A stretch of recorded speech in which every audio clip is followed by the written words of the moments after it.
Welcome back to the MD Investor channel. Channel where we're talking about personal finance, setting goals, achieving goals, and definitely breaking the cycle of generational poverty. We're talking about this, getting ourselves motivated and educated and taking action, and also trying to encourage our children and our family and our friends and people that we know to increase their financial IQ so we don't have to work for everything that we earn, okay? Or everything that we get. Today, guys, we have a new video. But before we get to the new video, just remember to like, subscribe, definitely hit the subscription button. Definitely hit the subscription button. Let your friends know if there are the things here you think that can benefit them. New video today, guys. Today's video, we're going to talk about, are you qualified? What I'm talking about, are your dividends qualified? There are two types of dividends that you see out there. You'll see, you're going to investor websites of these companies, and you're going to see qualified and non-qualified dividends. Sometimes they call them ordinary. So qualified dividends and ordinary dividends. So let's get into it and see, what does it matter? Why is it important? Okay. So you go in these companies, McDonald's, Caterpillar, Procter and Gamble, all these companies, and you'll see it says dividend qualified. And I kept coming across this term, dividend qualified. I'm like, what does it mean? What does it mean it's qualified? That's what this video is about. To be qualified, for a dividend to be qualified, there's three characteristics, and I wrote them down. One, it has to be paid by a U.S. corporation or qualifying foreign entity. Okay, got to be paid. That's probably the easiest requirement to achieve. You have to be paid by a U.S. corporation or qualifying foreign entity. That basically means the IRS says, okay, check mark, that's okay. So that's the easiest one we said to achieve. That could be your stocks, that could be your ETFs, that could be your mutual funds. The IRS just basically put a stamp and says, okay, that's fine, that's qualified. Two, the IRS itself has to consider it a dividend. There's a lot of things out there that uses the word dividend, but if the IRS doesn't consider it a dividend, doesn't matter. Sometimes you'll hear your insurance salesman say, well, if you buy this whole life mutual fund, you will get a dividend, which you're talking about basically getting back some of the premium you have paid. They call it a dividend. Well, the insurance company might call it a dividend, but if the IRS doesn't call it a dividend, it's not going to qualify. Sometimes people who are members of a credit union, the credit union might maybe give some money back to the members and call it a dividend. If the IRS doesn't call it a dividend, it's not a dividend. And number three, which is probably one of the maybe more trickier requirements, is that you have to have held the security or the stock for a long enough time. Okay, you have to have held the security or stock for a long enough time. You'll read online, or it says you have to have held the stock for at least 60 days out of the 121-day period surrounding the ex-dividend date. That's a lot of words. That's a lot of mumbo jumbo. Remember from our previous video, other video about dividend terms you should know. The ex-dividend day is basically the day that the stock trades without its dividend. In order to get the dividend, you have to buy the stock before the ex-dividend date. Okay? If the ex-dividend date is a Monday, you have to buy the stock on the Friday, right? Because only the weekend doesn't count. So if you own the stock 60 days, or basically 60 days or 2 months before the ex-dividend date, it's considered qualified dividend. Okay? If you own the stock 2 months before the ex-dividend date, or 2 months after, it's still considered qualified. So 60-day, you have to own the stock for 60 days out of the 121-day period around the ex-dividend day. The way I think about it is 2 months before or 2 months after. Within that 160 days or that 4 month period, you have to own the stock 60 days out of that time period in order for it to be considered qualified dividend. Okay, so let's get into the interesting things. Qualified dividend. So why does it matter? Why do you want your dividend to be qualified? You want it to be qualified because of the tax treatment that you get. Qualified dividends are taxed at the lower long-term capital gains rate. A lot of times you hear people talking about long-term capital gains. Capital gains, capital gains, capital gains rate. The reason why it's important is long-term capital gains rate is more tax favorable than short-term capital gains. The government wants to incentivize you or incentivize us to hold into investments for a longer period of time. Investment that you own for longer than a year are treated as long-term capital gain. For example, you own your house for longer than a year and you sell your house and you make a profit. You'll be taxed on that profit at the long-term capital gains rate. You own it for less than a year, you'll be taxed on the short-term capital gains rate. What's the difference? The short-term capital gains rate is the same as your ordinary marginal tax rate. So let's take a look at this here. This is the 2019 federal income tax brackets. So let me just repeat it again. Investments that you own for less than a year are taxed at the short-term capital gains rate, which is the higher rate, which is basically your ordinary income tax rate. You don't want that. Long-term capital gains rate, stocks that you own for greater than a year, you're taxed at a short-term capital gains rate, like qualified dividends. Let's get into it. This is a federal income tax bracket, okay? We're talking about the tax bracket, right? It's almost April. We're going to be paying taxes soon. And it says here, for taxes due in April 2020. This is the bracket that the IRS is going to use. So let's look at the 10% tax bracket, okay? Let's look at the 10% tax bracket. So single people who are earning between $0 and $9,700 for a year, they're in a 10% tax bracket, okay? Married people who are making $0 up to $19,400 are also in the 10% tax bracket. Quick, easy math. So you're single, you're making $9,700 a year. You move the decimal place to the left, and you're going to pay $970 in federal taxes. Okay, this is only federal. This has nothing to do with state. Married, you're in the 10% tax bracket. You're making $19,400. You pay $1,940 in federal taxes. Okay, and the 12% tax bracket, people making $9,701 up to $39,475, and so on for the married filing jointly, $19,401 to $78,950. Now, this is the part that is going to get interesting. We live in a progressive. We have what the U.S. has what they call a progressive tax system, which means that if you're in, say, for example, let's use the example, single person making $30,000 a year. Single person making $30,000 a year.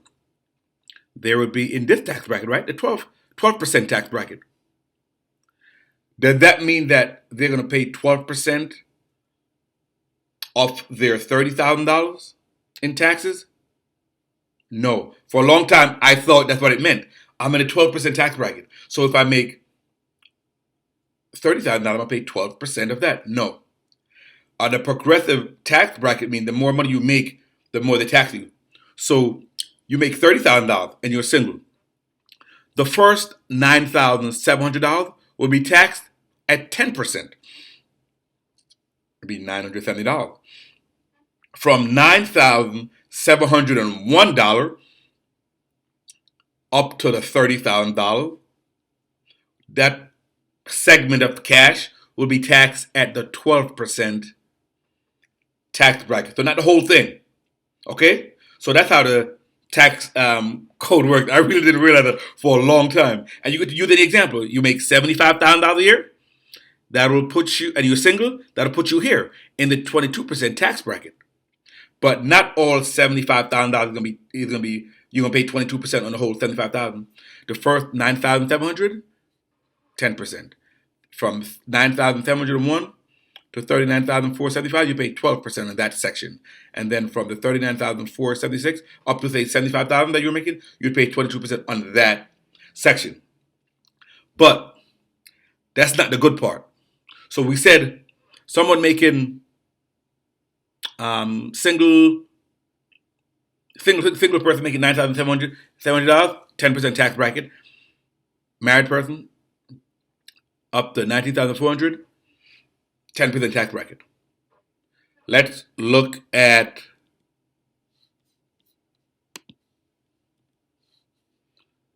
this is for someone who has a job. Let me correct that. This is for someone who has a job. So their income is on they're a W-2 worker and their income is coming from their work.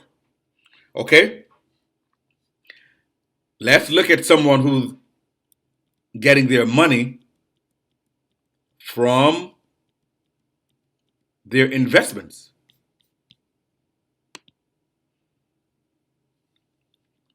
So we saw the person who's getting their money from a job, a W-2 job. Let's look at someone who's getting their money from dividends, right?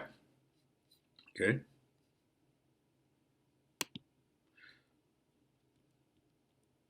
Look at this. How clean and how simple is this, right? There were seven federal tax bracket, right? We have 10%, 12%. I think there was a 22%, and then the 35, the 37. I might have missed one.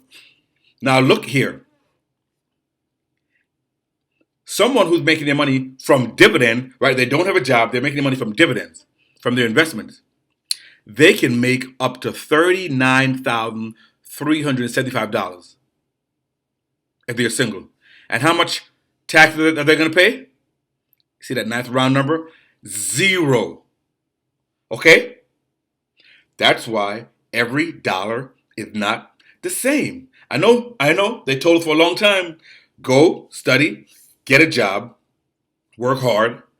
But as you can see here, working hard is not the most efficient way to make money. I said it before.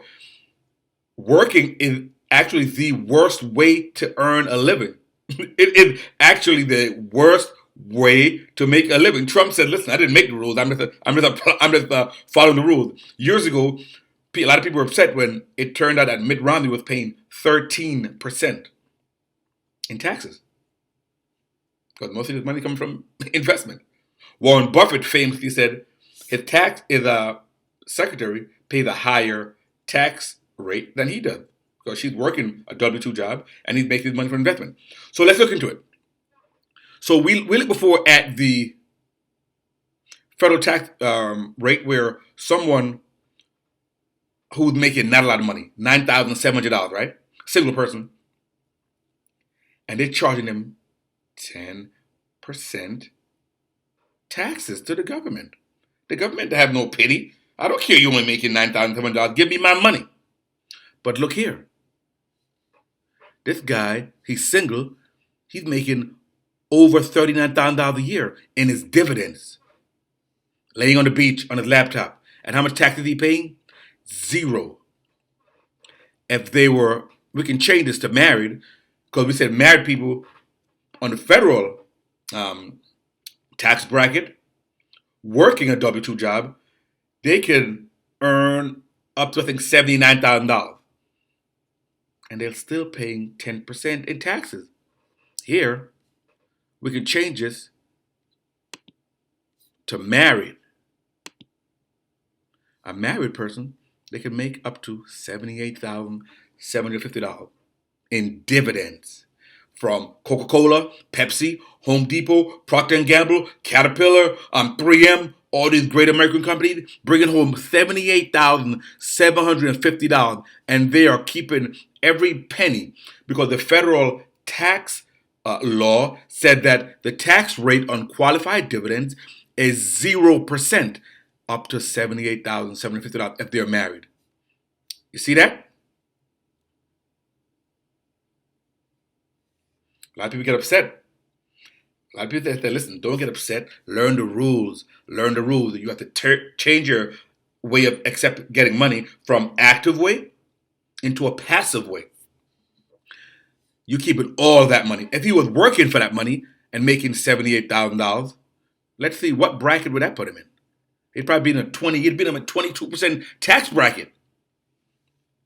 Now here, for continuing for qualified dividends, from $78,751 up to almost $500,000, up to $488,850.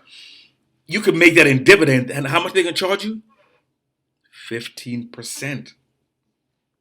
If you worked nighttime, daytime, holiday time, all not being with your family, double job, two job, and you were to make all this money, they would kill you in taxes. You'd be, I think, like in the 37% tax bracket. Every dollar is not the same. It depends on how you make your money. So, over $78,751 up to $488,850, you're only paying 15% in taxes because your money is not coming from a W-2. It's coming from dividends. It's coming from dividends. Okay? Now let's look at the highest rate that you're going to pay. People making over $488,851 or more. You could make $1 million in dividends. That's what Warren Buffett was talking about. He bought $5 billion worth of Coca-Cola stocks. Can you imagine how much dividends he's getting? And he's only paying 20%. You go kill yourself working 3 jobs, overtime and all this stuff, and you realize, man, I didn't even see the money yet. Because earned income is the worst way to make a living. Another thing they didn't teach us in school. They teach you the Pythagorean theorem, a squared plus b squared equals c squared. They teach you all these things, but nobody taught you that working for a living is the worst way to make a living. It's very inefficient. Most of the money goes out to taxes. Most of the money goes to taxes. This guy here could make $1 million in dividends and sitting on the beach on his laptop, and he would keep 80% of it. And you go in and you're working, leaving your family, working hard, killing yourself, trying to make the boss happy and the supervisor and all this stuff. You're the employee of the month every month. You're the employee of the month every month, but they're killing you in taxes. Our biggest expenses, guys, is taxes. I know we talk about our cars, we talk about our rents and our mortgage, and all that's true, but your taxes, and you have to be able to minimize or lower your tax liability where you can. It's not illegal. It's legal. This is coming directly from the IRS. It is legal. Okay? So, guys, trying to open up our eyes, trying to open up our understanding, guys. You want to make your money through dividends. So you want to get the money that you're making actively and convert it slowly over by building up your portfolio. So then when you get taxed, it'll be at a more advantageous rate. Okay, guys? It'll be at a more advantageous rate. Look at this. No comparison. It's so easy to remember. 0%. Up to $78,000 if you're married. If you're single, I think it's up to like $39,000. And you keep all of it 0%. Okay? A single person could make up to $434,000, 15%. The tax system is designed to incentivize job creators and investors, not for W-2 earners. That's why I made the video. Encouraging your children to be employees is the worst thing. Teach them how to be investors. Teach them how to be entrepreneurs. Teach them how to be job creators, okay?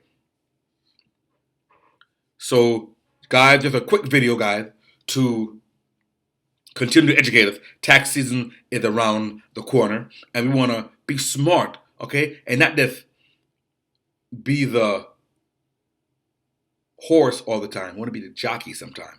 Okay, we're talking about horse and jockey, right? You remember that, horse and jockey. So this is the MD Investor Guide. Again, trying to open up our mind, trying to keep opening up our understanding to let you know the benefits of dividend investing. And I want you to continue to be motivated, continue to get educated, continue to take action.